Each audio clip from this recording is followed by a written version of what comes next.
Nixtieqkom titgħallmu l-lingwa Maltija. Inħares il-qudiem li niġi f'San Pawl il-Baħar u nkun nista' nitkellem bil-Malti.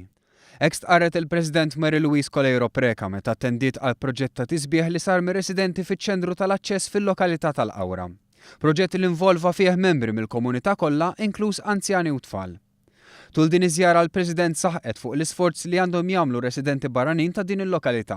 Dak li jtgħallmu l-lingwa Maltija biex jifhmu aktar il-kultura u d-drawwiet tal-poplu Malti Wawċi. Fi kliema dan jgħin biex inkunu nistgħu nifhmu lil xulxin aħjar. Dan saħqitu f'kuntest ta' lokalità bħal Qawra li tħaddan fiha residenti minn madwar 100 pajjiż differenti. Fil-fatt l-attivitajiet fih dan iċ-ċentru aċċess f'din il-lokalità jgħinu jkun hemm interazzjoni u integrazzjoni fost dawn ir-residenti. Min-naħa tagħha l-President faħret l-isforzi ta' dan iċ-ċentru u deskrivit dan il-proġett bħala mudell li fuq għandha timxi s-soċjetà Maltija fit-tħaddin tal-integrazzjoni. B'ammirazzjoni lejn dawn l-inizjattivi f'dan iċ-ċentru, il-President Mary Louise Colejro Preca firmat messaġġ għal din l-okkażjoni. L-isfidi u d-diffikultajiet huma opportunitajiet. Flimkien ma naqtaw qalbna qatt.